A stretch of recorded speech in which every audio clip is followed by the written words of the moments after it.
여러분 안녕하세요. 자, 오늘은 지난 시간 뒤를 이어서 이번에는 이제 무신정변이 어떻게 진행이 됐었는가에 대한 내용에 대해서 살펴보는 시간을 갖도록 하겠습니다.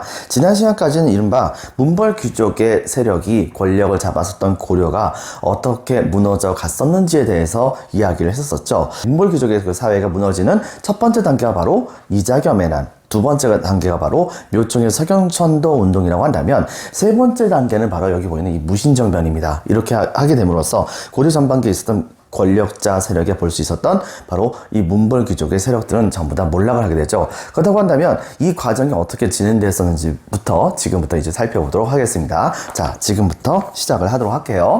자, 여러분들 프린트 5페이지, 그 다음에 교과서는 81페이지에 해당되는 부분입니다. 자, 내용을 보면 다음과 같습니다. 자, 먼저 첫 번째 무신정변에 대한 내용입니다. 자, 먼저 무신정변이 일어났던 이유는 한마디로 말한다면 무신에 대한 차별이 있었어요. 여기 보다시피 기본적으로 무신들의 경우에는 문신보다 기본적으로 무신이 더 낮게 되어 있습니다. 아무리 높은 관직에 올라가 있었던 무신이라고 하더라도 문신의 최고 관직까지 올라갈 수 있는 방법은 전혀 없었습니다. 자, 거기다 또 한 가지, 기본적으로 그래도 과거 시험을 본다고 하는 것은 그 사람의 능력을 인정한다는 것이라 볼 수 있는 거잖아요. 문과 시험은 분명히 고려시대 때 있었습니다. 하지만 문과 시험의 경우에는 예종 때 잠깐 있었던 거 빼놓고, 그 다음에 고려 말기에 고려 망한 거나 마찬가지 상황이었을 때 했던 거 빼놓고는 문과 시험은 존재하지 않았습니다. 때문에 이때 당시에 무신들은 원래서부터 바로 무신의 집안 출신이었다든가, 그것이 아니라고 한다면 전쟁터에서 공로를 세워가지고서 무신의 자리에 올라갔다든가와 같은 그런 사람들만이 무신의 자리에 올라갈 수 있었던 것이에요. 자, 그렇게 하다 보니까 기본적으로 높은 자리에 있는 무신들이라고 하더라도 문신들의 입장에서는 옛날의 가문의 공덕을 이용해가지고서 그 자리에 차지를 해버리게 됐었던 버러지 같은 그런 사람들이다, 뭐 이런 식의 생각, 그 다음에 능력도 없는 사람들이 그 자리에 꿰찼다, 뭐 이런 식의 편견 같은 것이 무신들에 대해서 있었던 것이죠. 때문에 이거에 대한 불만이 되게 많았었고, 여러분도 알다시피 관직 승진에 대한 제한이 분명히 있었습니다. 자, 이렇게 하게 됨으로써 무신에 대한 차별 대우가 이런 식의 있었다는 것을 여러분이 기억을 해주는데요. 그렇다고 하더라도 만약에 왕이 제정신 바뀌고 그 다음에 제대로 국가가 통치가 되는 모습을 보여줬다고 한다면 무신들이 그런 틈 같은 것은 노렸을 리는 없겠죠. 자, 그런데 이때 당시에 예종의 뒤를 이어가지고서 고려의 왕을 지고 있었던 의종의 경우에는 정말 정치를 잘 못합니다.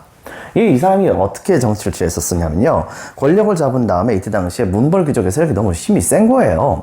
그러다 보니까는 당시에 바로 이 문벌귀족 세력들과 남들이 이렇게 알력 다툼을 벌려고 했던 겁니다. 이전의 인종 같은 경우에는 과거 출신자에 해당되는 그런 신진 세력들과 같이 손을 잡아가지고서 바로 문벌귀족과 같이 싸우려고 하는 모습을 보였던 것이 있었거든요. 근데 의종 단계에 가가지고서는 바로 이때 당시에 이 과거 출신에 해당되는 그런 사람들과 같이 의종이 손을 잡는다고 하더라도 문벌 귀족의 세력에 도대체 대항하는 것이 힘들었던 것입니다. 때문에 이때 당시에 문벌 귀족들이 생각하는 그런 방향대로 정치를 운영해 나가야 되는 상황이 계속해서 벌어지게 되다 보니까 의종 쪽에선 좀 짜증이 난 거예요. 그래가지고서 뭐 했느냐, 의종은 말 그대로 그냥 놀았습니다.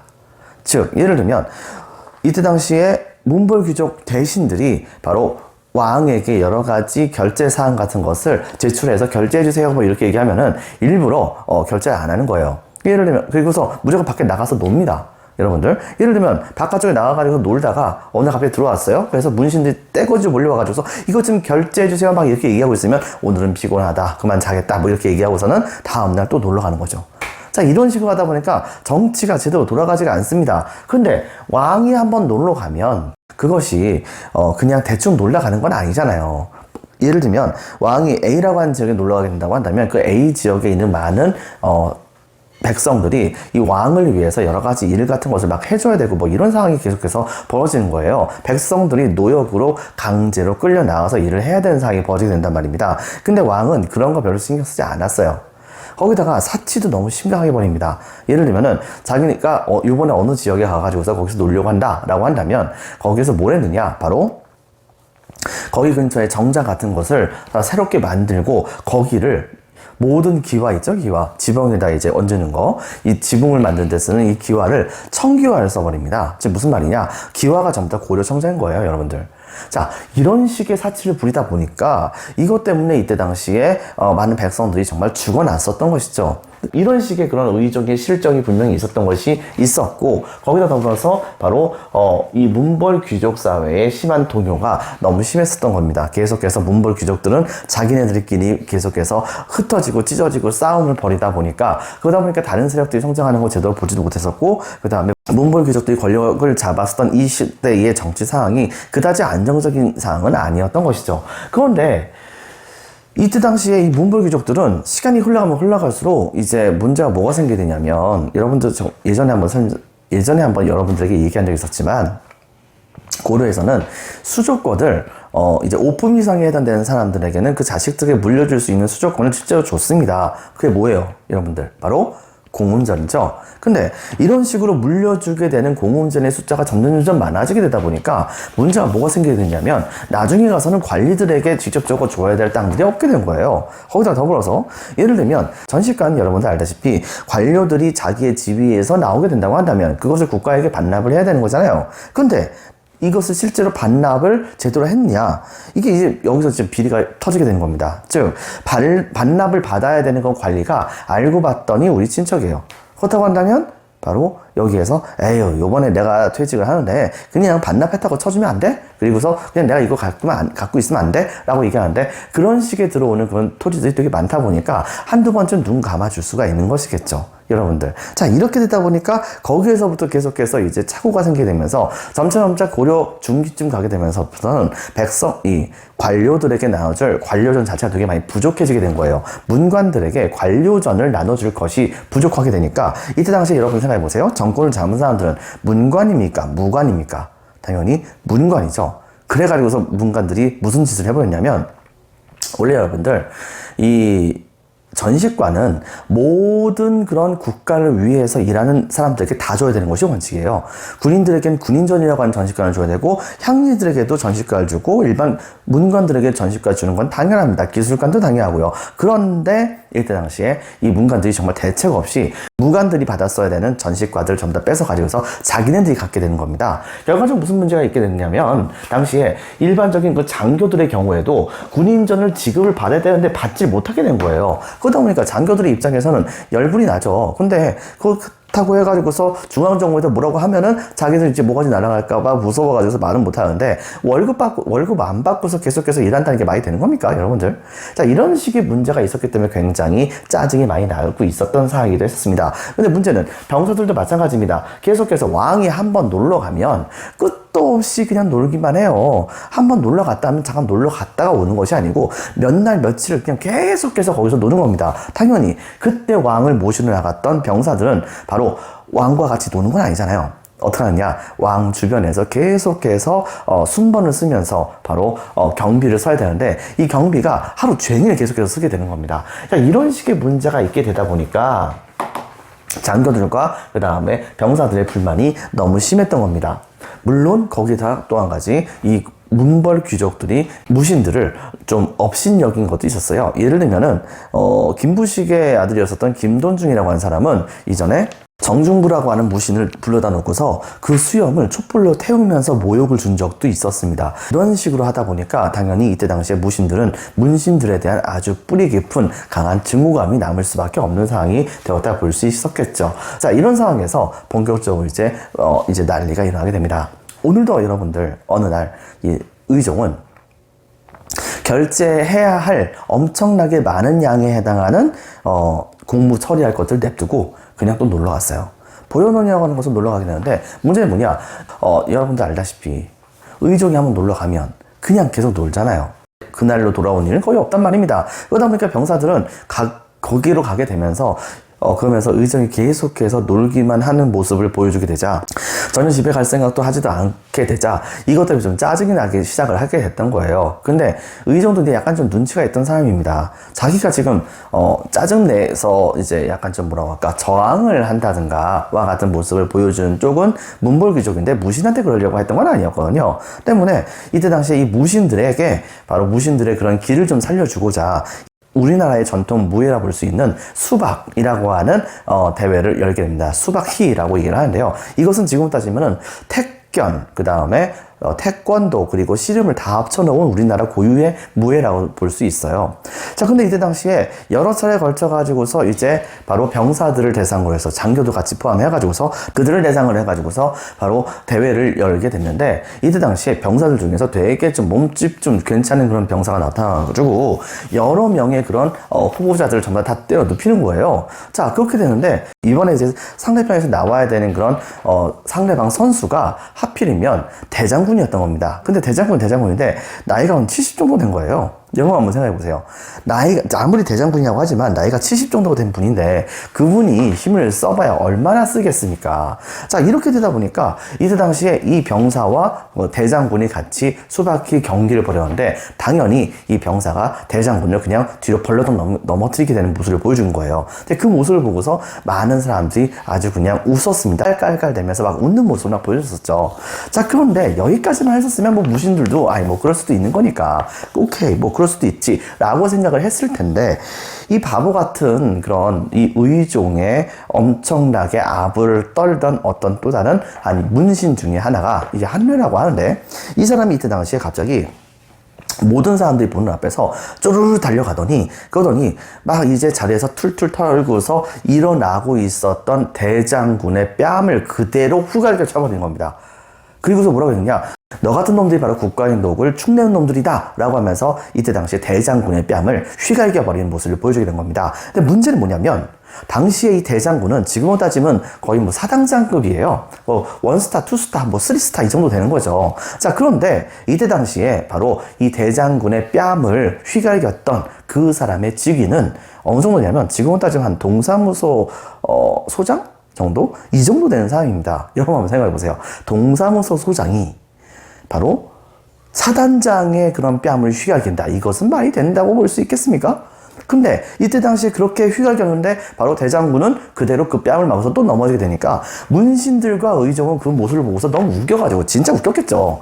웃겨가지고서 깔깔깔대면서 땅을 치면서 아주 그냥 배꼽 잡았었는데, 문제는 뭐냐, 그 장면을 보고 있었던 모든 무신들은 전부 다 눈에서 불이 나기 시작하는 겁니다. 아니, 나이도 엄청나게 많은 그런 이런 대장군을 그것보다 한참 어리고 또 직위도 한참 낮은 그런 문신이 바로 대장군의 뺨을 휘갈긴다는 것이 말이 되느냐라고 하면서 이때 당시에 무신들이 잔뜩 화가 나가지고서 들고 일어나려고 하는 모습을 보여주게 되자, 그때 당시에 의종은 사태가 이거 심상치 않다라고 하는 것을 생각을 해가지고서 일단은 바로 이 사태를 수습을 하고자 했었습니다. 병사들에게 그래서 상도 주고, 그리고서 이제 뭐 그만 좀 싸워라, 얘가 좀 보장머리가 없다, 뭐 이런 식으로 약간 좀 이제 무신들 달래주려고 하셨어요. 하지만 그 정도의 그런 위로를 가지고서 무신들이 진정이 될 사항은 아니었던 겁니다. 때문에 이때 당시에 정중부를 비롯한 여러 명의 그 장교들, 무신들이 같이 모여가지고서 이 문신들의 그런 계속된 무신들에 대한 업신여긴 같은 것을 못 참겠다. 그러니까 이제 우리 한번 들고 일어나자 라고 모의를 하게 된 겁니다. 근데 이제 모의에서 지금 당장 이렇게 반란 모의를 해가지고서 반드시 성공하라는 법도 없고, 지금 현재 모든 그런 무신들이 전부 다 자기네들을 따라줄 거라고 하는 법도 없지 않겠습니까? 자, 그러다 보니까 약간 좀 신중해진 거죠. 그래가지고서 이들이 이때 당시에 곰곰이 생각을 하다가 다음과 같은 결론을 냅니다. 이번에 이 잔치가 계속해서 벌어지고 있는데, 이 잔치가 끝난 다음에 만약에 왕이 바로 수도로 돌아가게 된다고 한다면 다음 기회에 문신들이 또 그렇게 했을 때 들고 일어나자. 그런데 만약에 이번에 왕이 바로 또 다른 데로 놀러 나간다 라고 한다면, 그런다고 한다면 그때 가선 들고 일어나자 라고 얘기를 했던 거예요. 근데 문제는 뭐냐, 이 눈치 없었던 의종이 그런 상황이 벌어졌다고 한다면 이제 그냥 둥근에 돌아가야 될 거 아니에요. 근데 그렇지 않고 또 놀러 간 겁니다. 자, 이렇게 되다 보니까 바로 그날 밤 바로 이 무신들은 대대적으로 들고 일어나게 됩니다. 이른바 정중부, 이의방, 그 다음에 뭐 이고, 뭐 이런 사람들이 들고 일어나서 바로 정변을 일으키게 된 거예요. 당시에 그들은 눈에 보이는 즉시 문관의 관을 쓴 자와 그 다음에 글을 아는 자들은 전부 다 죽여라, 뭐 이런 식의 말을 하면서 주변에 있는 문신들을 전부 다 학살을 하는 모습을 보여주게 됩니다. 근데 정작 당시에 사단의 발달을 일으켰던 그 한뇌라고 하는 그런 문관을 못 찾았던 거예요. 그래가지고서 의종의 침소까지 들어가지고 결과적으로 그 속에서 숨어 있었던 그 한뇌를 끌어내서 죽여버리는 모습을 보여주게 되죠. 그리고서 그 의종을 앞세워서 도성으로 가서 지금 현재 의종이 다시 들어오셨다 이렇게 딱 얘기를 해가지고서 바로 성을 수비하고 있었던 병사들을 속인 다음에 안으로 들어가서 역시 개경 신해를 문관들을 전부 다 죽여버리는 대대적인 반란을 일으키게 됩니다. 그렇게 되면서 이때 당시에 이 정권을 무관들이 장악을 하게 되는 모습을 보여주게 됐던 것이죠. 근데 이런 상황에서 의종을 계속해서 왕위로 모신다는 것 자체가 좀 아니다 싶어가지고서 이들은 이때 당시에 의종을 끌어내리고 그 다음에 그 동생이었던 사람을 왕으로 즉위하게 했으니 그분이 바로 명종이라고 하는 분입니다. 그리고 나서 여기 보이다시피 문신을 제거미 그때 무신 정권을 확실하게 수립을 하는 모습을 보여주게 되죠. 자, 정권은 근데 문제는 뭐냐? 무신들이 정권을 잡아가지고서 계속해서 오랫동안 유지했던 적이 잠깐 동안 이제 반란을 일으켰던 적은 있었으나 계속해서 성공한 적은 거의 없었거든요, 여러분들. 자, 그렇게 하다 보니까 무신들끼리도 이때 당시에 권력을 잡은다면 자기네들끼리 정말 치열하게 싸움을 벌이는 모습을 보여줬던 것이에요.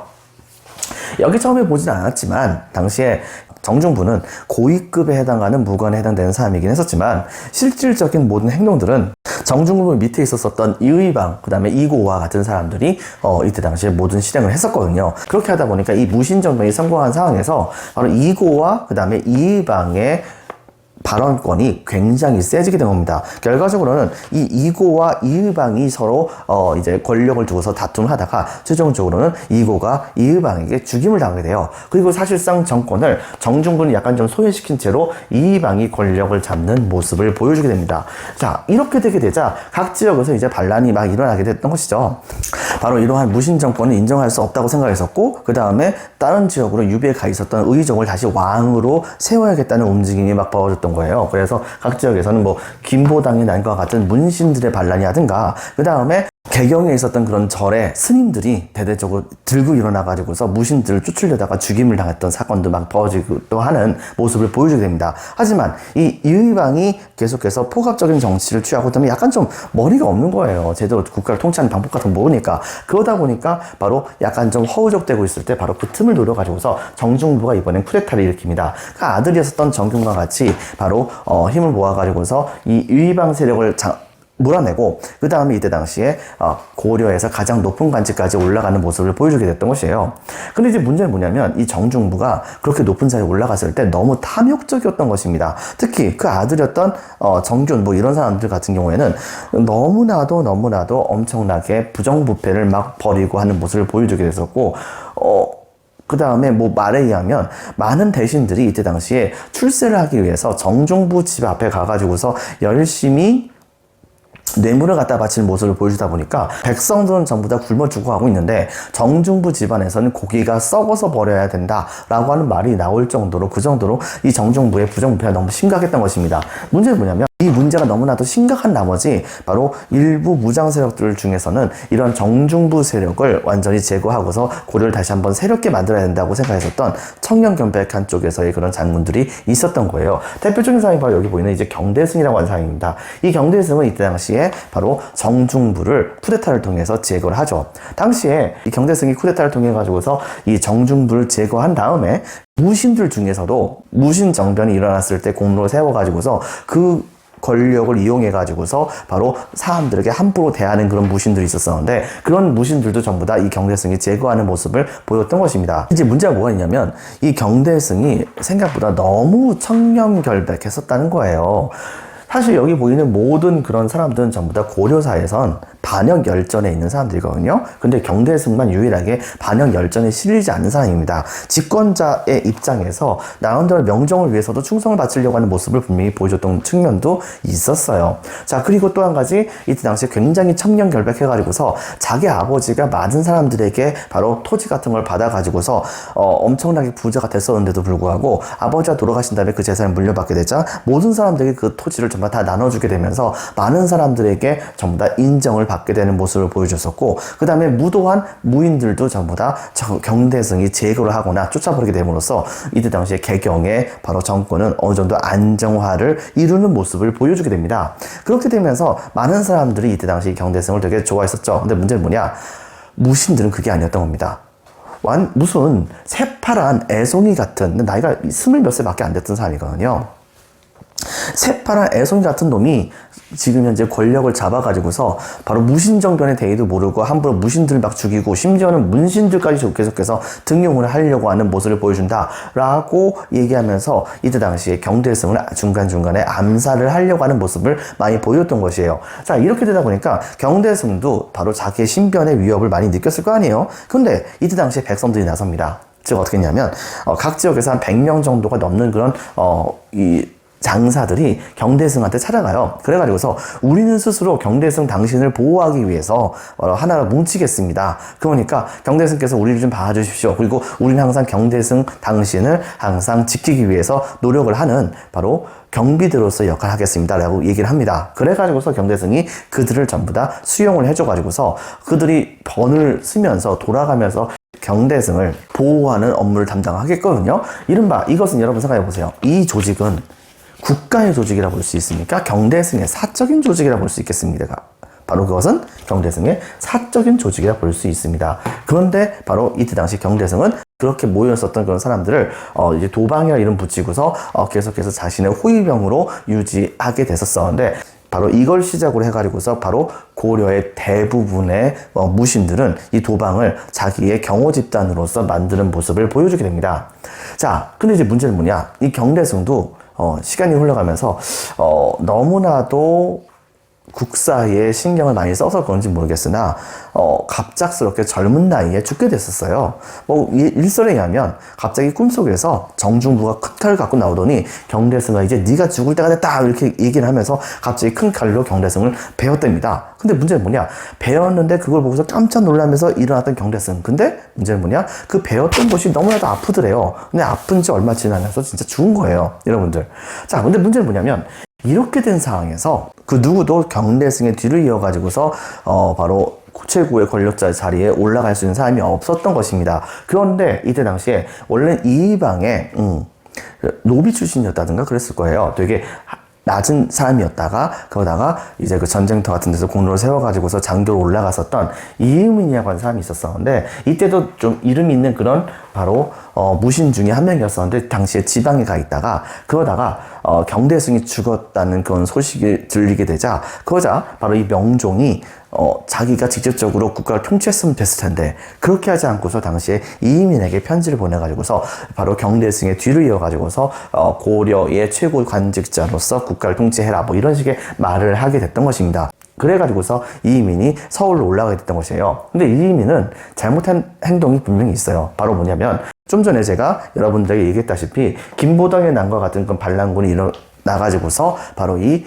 의종을 옹립하고 그 다음에 명종과 그 다음에 무신족군을 내쫓으려고 했었다고 했었잖아요. 그런데 이의민은 어떻게 했느냐? 그런 일이 벌어진 것을 막기 위해서 김보덕의 군대가 의종이 유폐된 곳으로 가기 전에 먼저 거기 가가지고서 의종한테 바로 술 한 잔을 드린 다음에 그 다음에 의종을 그대로 껴안아서 허리를 꺾어서 죽여버립니다. 자, 이런 식의 모습을 보였던 사람이니까 그 완력이 엄청나게 셌다고 볼 수도 있겠죠. 하지만 이 이의민은 약간 좀 골치가 좀 아픈 게 있었어요. 왜냐하면 이 이의민 자체가 바로 하층민 출신이었던 사람입니다. 근데 하층민 출신이었는데 국가의 최고 자리까지 올라가게 됐던 거잖아요. 이렇게 되다 보니까 고려시대 때 많은 하층민들은 항상 희망을 잃고서 살고 있는 모습을 보여줬었는데 바로 하층민조차도 지금 최고 관직자에 올라가는 상황이 벌어지다 보니까 많은 지역에 있는 백성들이 하층민들이라고 하더라도 그렇게 높은 자리에 올라갈 수 있다고 한다면 나도 지금 현재 당장 나의 신분을 벗어날 수도 있지 않겠는가 라고 생각을 해가지고서 각 지방에서 이제 본격적으로 막 반란이 일어나는 사태가 벌어지게 됐던 것입니다.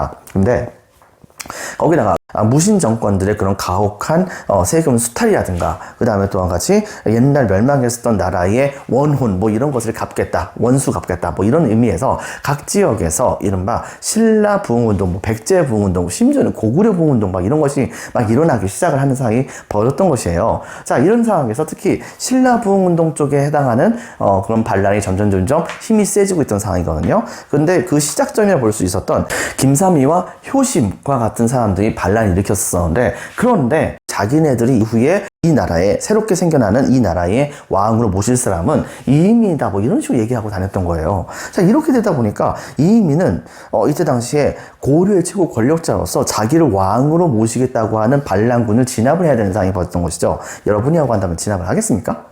여러분들, 실제로 이민은 어느 정도 그런 김삼이와 효심의 군대와 같이 연계를 하는 모습을 실제로 보여주기도 했다고 합니다. 그렇게 하게 되면서 실제로 왕이 되려고 하는 생각까지도 했었던 것 같기도 해요. 그러다가 이제 나중에 바로 이제 이른바 최충원이라고 하는 사람에 의해서 이민은 제거를 당하게 되죠. 그리고서 이른바 최씨 무신 정권이 등장하게 되었던 것입니다. 이것으로써 바로 무신 정권 제1단계가 끝나게 되거든요, 여러분들. 근데 요때 같은 경우에는 정치적으로 봤을 때는 기본적으로 원래 고려에서는 무신들끼리 한자리에 모여가지고서 전략, 전술 같은 것을 논의를 하는 이른바 중방이라고 하는 무신의 최고 기구가 있었습니다. 근데 이 중방이 무신정변이 있은 다음에는 이른바 고려의 최고 관청이라 볼 수 있었던 이성육부제 뭐 이런 거 싹 다 무시하고 이 중방이 중심이 돼가지고서 국정을 논의하는 모습을 보여주게 되면서 사실상 비공식적인 국가의 최고 권력기구로서 중방이라고 하는 관청이 성장을 하게 되는 모습을 보여주기도 했던 것이에요. 자, 그래서 이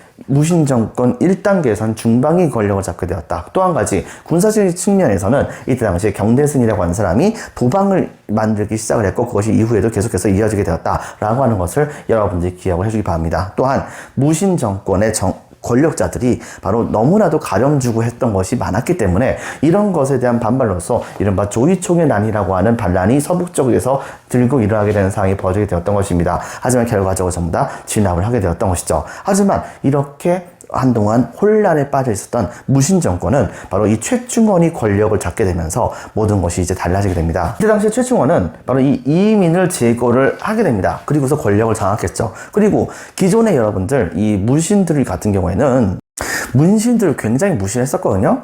근데 이제 문제가 뭐가 있냐면 문신들을 아무리 무시했다고 하더라도 국가의 사무는 봐야 될 거 아니에요.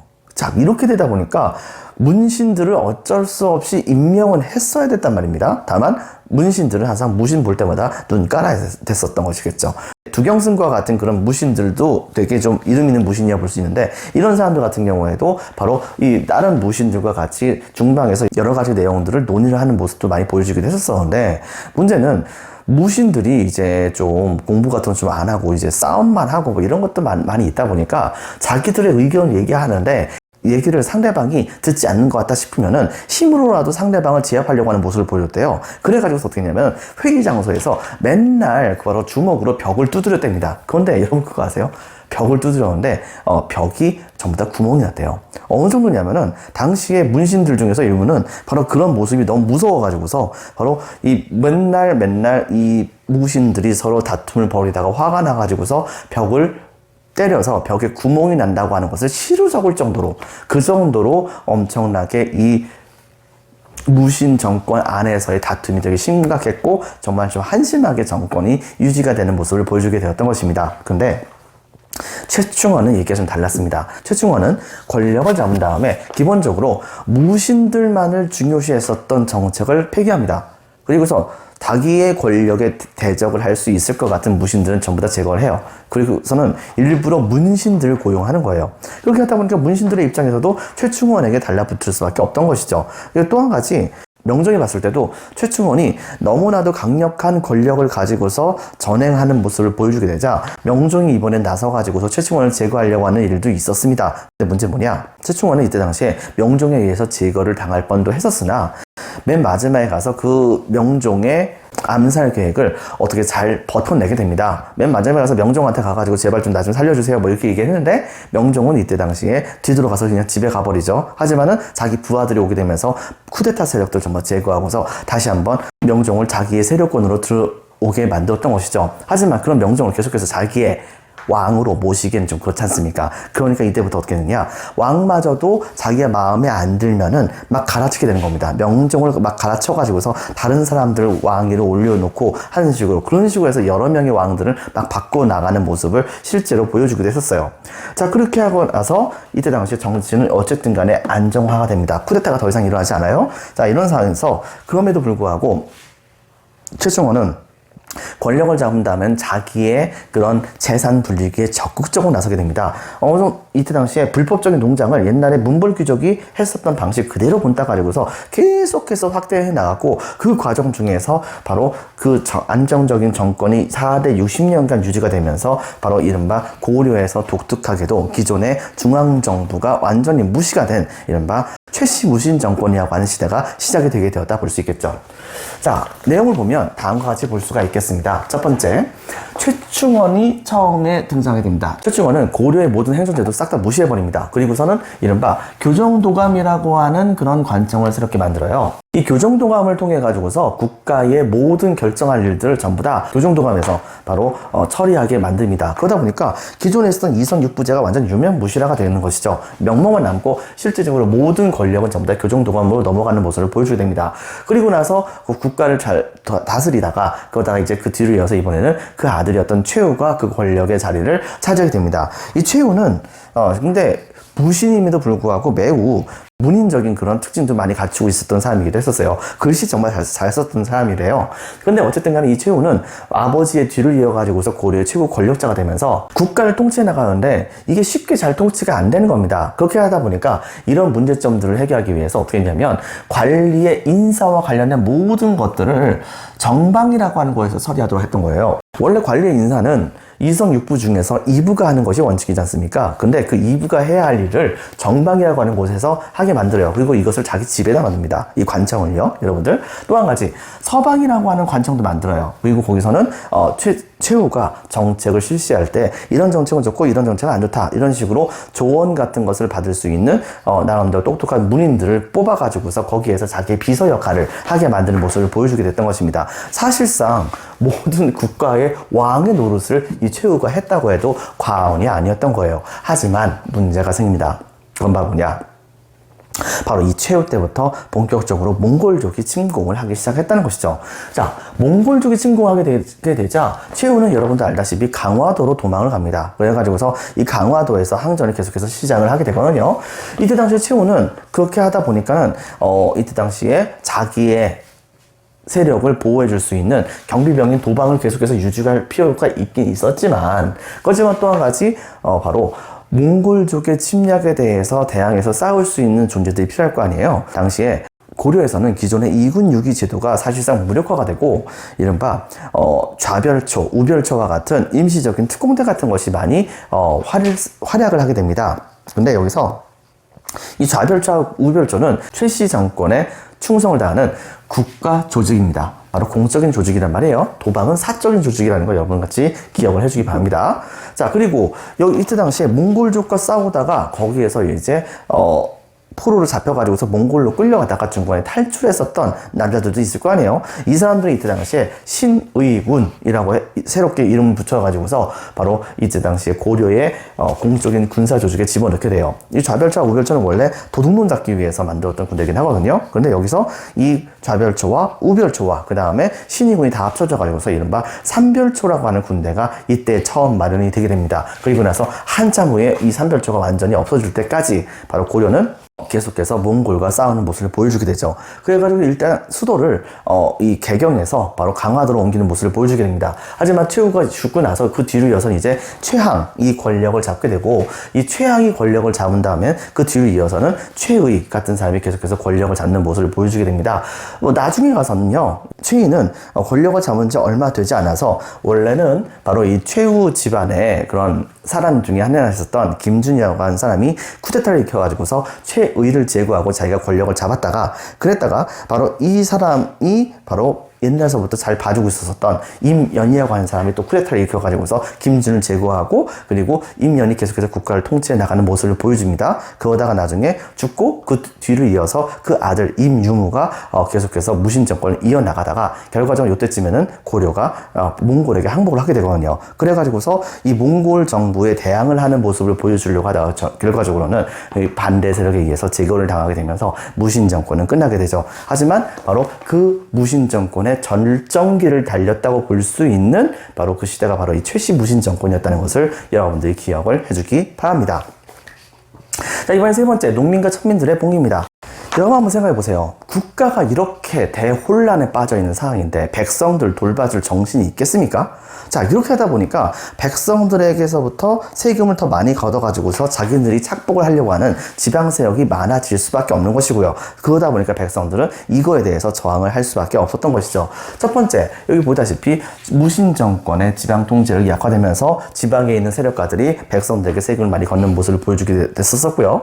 그 다음에 무신 집권자들은 바로 자기네들이 문신들을 제거하고서 그 자리를 차지했다고 한다면 국가를 새롭게 개혁할 수 있는 무슨 비전이라든가 이걸 제시를 해야 되는데 문신들이 했던 것을 그대로 답습을 해버립니다. 농장을 확대하고 자기들 재산 불리는데 정신이 없었어요. 이때 당시에 무신들은 인심을 백성들에게서도 얻을 수 있는 방법이 전혀 없게 되었던 것입니다. 또한 전쟁이 이제 중간에 또 벌어지잖아요. 그리고 그 전쟁이 아니라고 하더라도 국가의 재정이 부족하니까 세금을 너무 심하게 걷고 이렇게 하다 보니까 이거에 대한 반발이 심했었습니다. 여러분들 기본적으로 알고 있겠지만 세금을 거둘 때는 일반 주, 군, 현보다는 향소, 부국민에게 더 많은 세금을 많이 걷는 측면이 있었어요. 당연히 세금을 더 많이 걷는 과정 중에서 향소, 부국민들에게 더 많이 걷다 보니까 향소, 부국에 살고 있는 사람들은 바로 너무나도 죽겠겠죠. 근데 그들에게 한 가지 서광이 비칩니다. 즉 천민 출신이었던 바로 집권자가 등장해가지고서 그래서 권력을 잡는 모습을 보여주게 되었던 것이에요. 그게 누굽니까? 바로 이민이었죠. 바로 이런 이민을 딱 보는 순간 여러 사람들은 왕후장상의 시가 따로 있느냐 막 이렇게 얘기하면서 각 지역에서 들고 일어나는 모습을 보여주게 됩니다. 이것은 기존에 있었던 그런 밀란하고는 좀 성격이 다르게 신분 해방적인 성격을 가졌다고 우리가 볼 수가 있는 것이에요. 대표적인 반란이 뭐가 있었느냐? 내용에서는요, 바로 망소위의 난 같은 것이 있었습니다. 공주 명학소 같은 경우에는 바로 신분을 해방하기 위한 것이었다 볼 수 있겠죠. 이 망소위라고 하는 사람들이 반란을 일으켰을 때는 이 기세가 너무나도 셌기 때문에 나중에 중앙정부에서 이 망소위에게 너네들 얘기를 다 들어주겠다라고 얘기를 해가지고서 일단은 이들이 군대를 파했어요. 그리고서 정부에서는 그들을 공주 명학소로 가는 곳을 바로 현으로 이름 바꿔주게 되면서 바로 세금을 많이 쥐어주려고 한다라고 하는 모습을 보여줬던 것이죠. 그래가지고 그들은 정부를 믿었는데 얼마 후에 어떤 일이 벌어졌느냐? 바로 정부가 이 망소위의 부모 이런 사람들을 납치해가지고서 바로 이제 볼모로 삼으려고 하는 모습을 보여주게 되자 이때 당시 망소위는 여기에 반발해서 다시 한번 반란을 일으킵니다. 결과적으로 진압이 되긴 했지만요. 자, 그 다음에 또 한 가지 전주 관노의 관노들이 들고 일어나서 신분을 자기네들의 신분을 해방시키려고 하는 모습을 보여줬던 것입니다. 또한 만적의 난 되게 유명한 사건이죠. 이것은 고려의 심장부라 부를 수 있는 개경에서 일어났던 사건이죠. 이른바 만적이라고 불렸었던 노비가 바로 최충원 집안의 사람이었었는데 근데 이때 당시에 자기의 노비의 신분을 벗어날 수 없게 되다 보니까 이거에 좀 짜증이 나가지고서 어느 날 바로 산에 나무를 하러 갔었었는데 열심히 나무를 하다가 바로 그 개경에 있는 모든 노비들이 산에 나무하러 왔을 때 그들과 같이 작당을 해가지고 그래서 몇 날 며칠에 바로 들고 일어나자. 그래서 우리들의 주인을 죽이고 그 다음에 우리들이 그 자리를 차지하자. 왕후장상의 씨가 따로 있느냐? 막 이렇게 얘기하면서 반란 모의를 했었던 사건이 바로 이 만적의 난입니다. 결과적으로는요.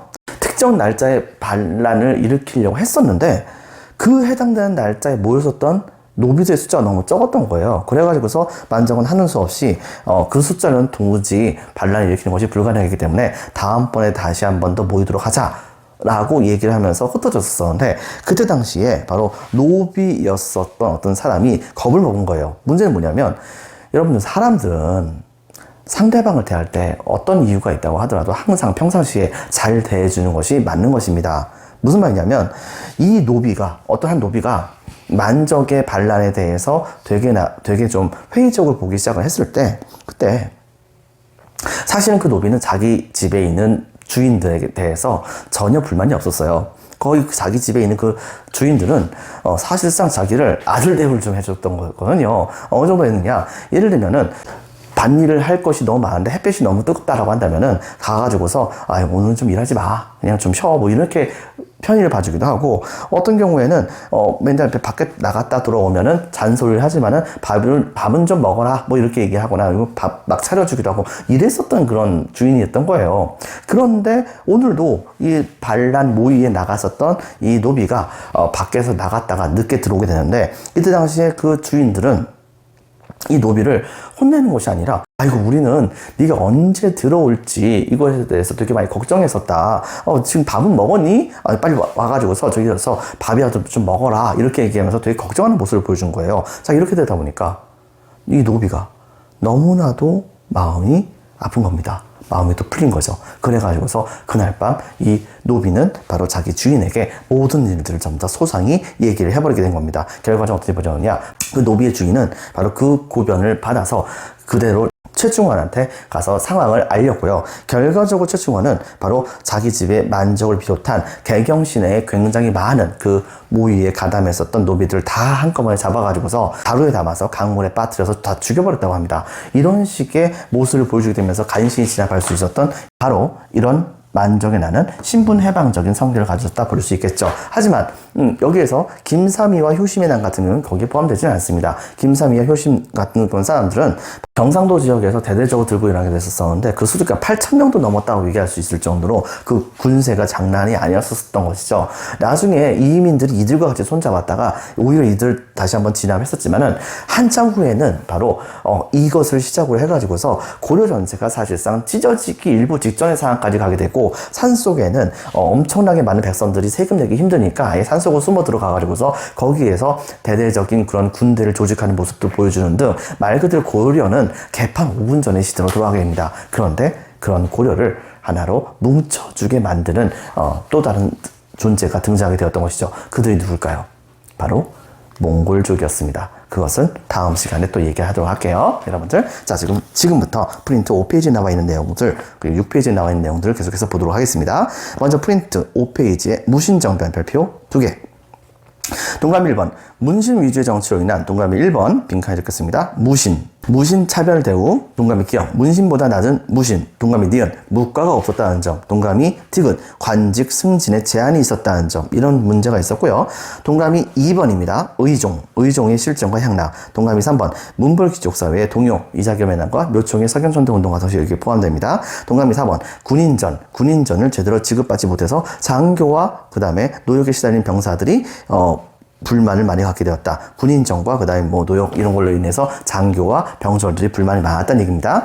발발에서는요. 첫 번째 동그라미 1번 정중부 빈칸에 적겠습니다. 정중부와 이의방 박스 치겠습니다. 이들이 정변을 이끌다가 동그라미 2번 의종을 폐위하고 그 다음에 명종을 옹립하는 모습을 보여주게 됩니다. 동그라미 3번 문신 제거 및 그 다음에 빈칸에 적겠습니다. 무신정권 수립 별표 1개 반. 정권의 변천에서는 이의방 정중부 경대승, 이의민 이렇게 흘러가게 되고요.